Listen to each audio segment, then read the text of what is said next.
आज हम बता रहे हैं वचन के बारे में। आज 9 सितंबर हो गई है, 9 सितंबर 2020। लेसन अभी 5 चल रहा है। आज का टॉपिक है वचन। वचन का मतलब होता है, वचन का अर्थ है संज्ञा, सर्वनाम, विशेषण तथा क्रिया के जिस रूप से संख्या का बोध होता है उसे वचन कहते हैं। व्याकरण में वचन संख्या का बोध कराता है। व्याकरण में वचन संख्या का बोध कराता है। जैसे लड़की गाती है, लड़कियां गाती हैं। पहले वाक्य से यह स्पष्ट होता है कि कोई एक लड़की गाती है और दूसरे वाक्य से कई लड़कियों के गाने का बोध होता है। लड़की शब्द के इस रूपांतरण को वचन कहते हैं। वचन के भेद। वचन के दो भेद होते हैं। वचन के कितने भेद होते हैं? वचन के दो भेद होते हैं। नंबर एक वचन, और नंबर 2 बहुवचन।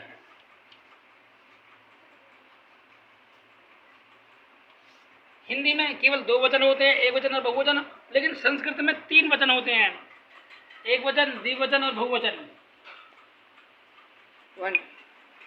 तो संस्कृत में हमने बताया 3 वचन होते हैं, एक वचन, द्विवचन, बहुवचन। लेकिन हिंदी में 2 वचन होते हैं, एक वचन और द्विवचन।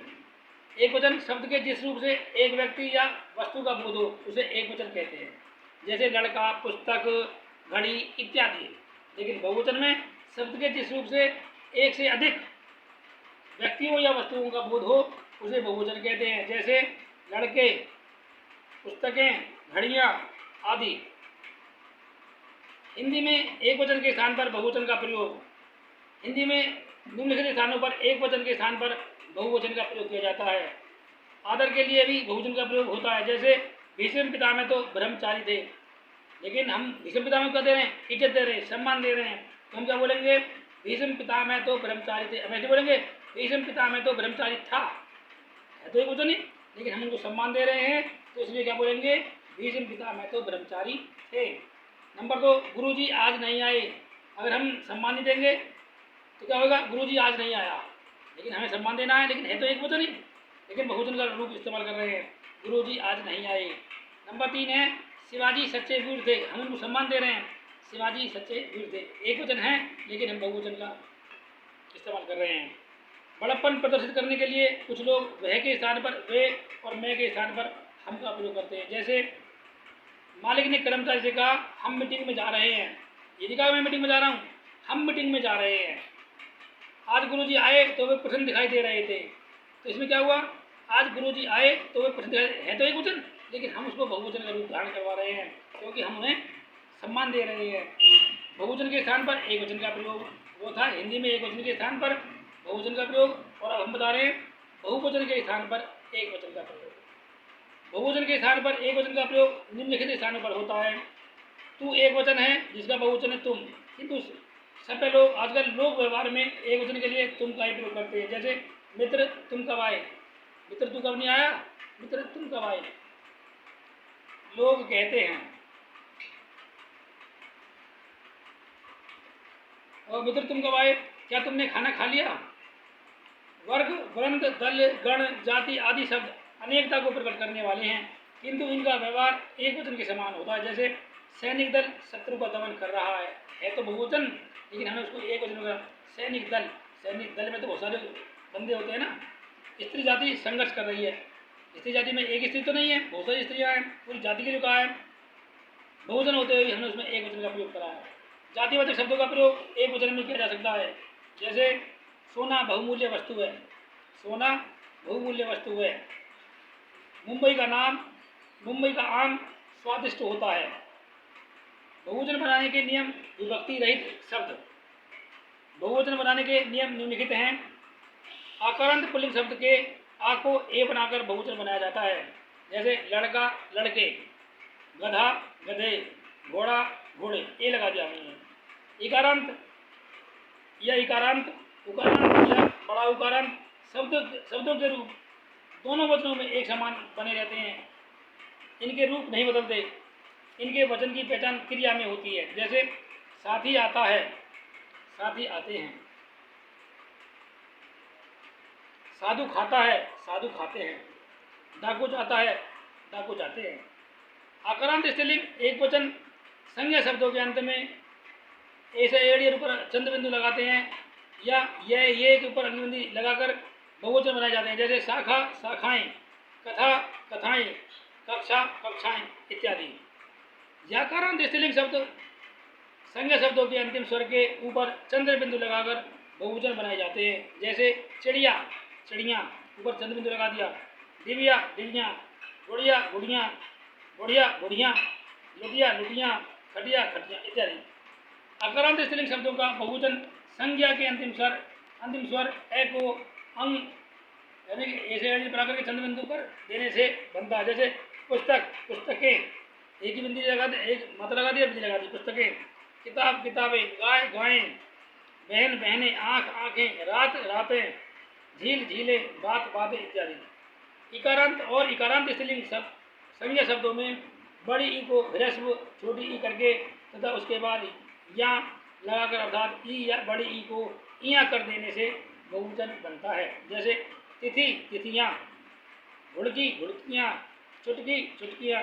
लेकिन इसमें बड़ी ई को छोटी ई में परिवर्तन कर दिया जाता है, जैसे चुटकी है तो बड़ी ई लगी तो चुटकियाँ लिखेंगे तो छोटी ई लगा देंगे। टोपी बड़ी लगी है तो टोपियाँ कर देंगे, ऐसे बनेंगे। रानी रानियाँ, नदी नदियाँ, राशि राशियाँ, रीति रीतियाँ इत्यादि। ए आ छोटी बड़ी को छोड़कर अन्य मात्राओं से समाप्त होने वाले स्त्रीलिंग शब्द संज्ञा शब्दों के अंत में एंग जोड़कर बहुवचन बनाया जाता है। अंतिम स्वर यदि बड़ा ऊ हो तो उसे ह्रस्व छोटा ऊ करके अंग यानी ऐसे एड़ी लगा के चंद्र बिंदु लगाते हैं, जैसे बहु बहुए, वस्तु वस्तुएं, लता लताएं तथा माता माताएं।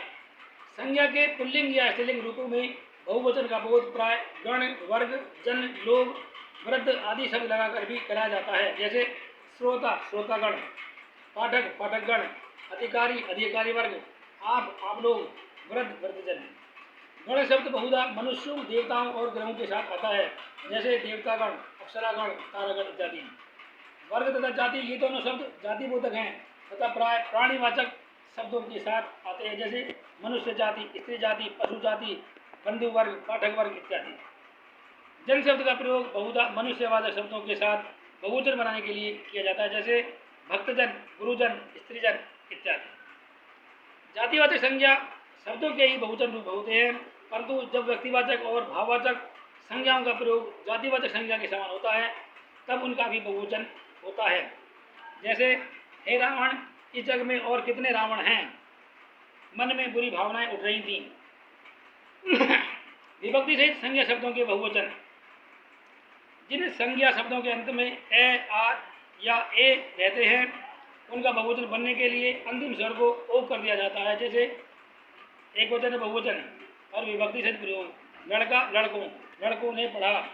गाय गायों, गायों का दूध। दल दलों का, दलों दलों का जमा होना। चोर चोरों, चोरों को छोड़ना मत।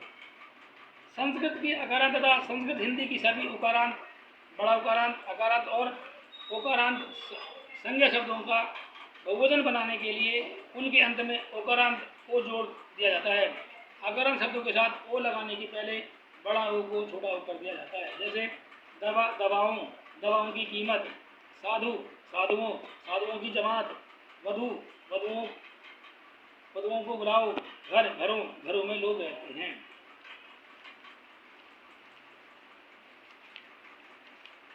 सभी इकारांत और बड़ी इकारांत संज्ञा शब्दों का बहुवचन बनाने के लिए उनके अंत में यों लगा दिया जाता है। इकारांत शब्दों में यों जोड़ने के पहले बड़ी ई को छोटी ई कर दिया जाता है, जैसे मुनि मुनियों, मुनियों का आश्रम। नदी नदियों का जल, नदी नदियों, नदियों का जल। गाड़ी गाड़ियों, वे लोग गाड़ियों में गए। झाड़ी झाड़ियों, गेंद इन्हीं झाड़ियों में गई है। वचन संबंधी विशेष नियम। द्रव्यवाचक संज्ञा शब्दों का प्रयोग प्राय एक वचन में होता है, जैसे उनके पास बहुत धन है। भाववाचक तथा गुणवाचक संज्ञा शब्दों का प्रयोग सदैव एक वचन में ही होता है, जैसे मैं उनकी बलवन साथ का कायल हूँ। लेकिन जब संख्या अथवा प्रकार का बोध कराना होता है तब भाववाचक और गुणवाचक संज्ञा शब्दों का बहुवचन में भी प्रयोग किया जाता है, जैसे इस दवा की अनेक खूबियाँ हैं। नंबर 3, हर प्रत्येक तथा हर एक का प्रयोग सदैव एक वचन में होता है, जैसे हर एक कुएं का जल मीठा नहीं होता। प्रत्येक छात्र यही कहेगा, हर आदमी इस सच को जानता है। कुछ शब्दों जैसे प्राण, लोक, दर्शन, आंसू, अक्षत, दाम, होश, समाचार इत्यादि का प्रयोग हमेशा बहुवचन में होता है। जैसे आज के समाचार, आपके दर्शन, आपके आशीर्वाद से मैं धन्य हो गया।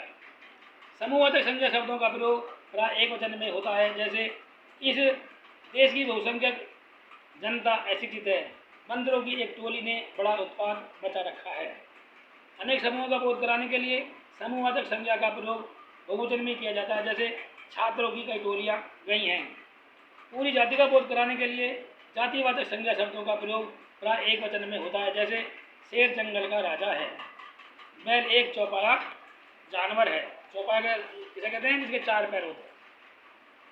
कुछ आकारांत विकारी शब्द एक वचन में भी कारक विभक्ति लगने पर एकारांत हो जाते हैं। जैसे इस गधे से काम नहीं चलेगा, प्यादा घोड़े पर आया था। आदर या सम्मान देने के लिए एक वचन व्यक्तिवाचक संज्ञा का प्रयोग भी बहुवचन में किया जाता है। जैसे गांधी जी चंपारण आए थे, शास्त्री जी सरल स्वभाव के थे। आँख, कान, उंगली, पैर, दांत इत्यादि सब जिनसे एक से अधिक अवयवों का ज्ञान होता है प्राय बहुवचन में प्रयोग किए जाते हैं। जैसे राधा के दांत चमक रहे थे, मेरे बाल सफ़ेद हो गए।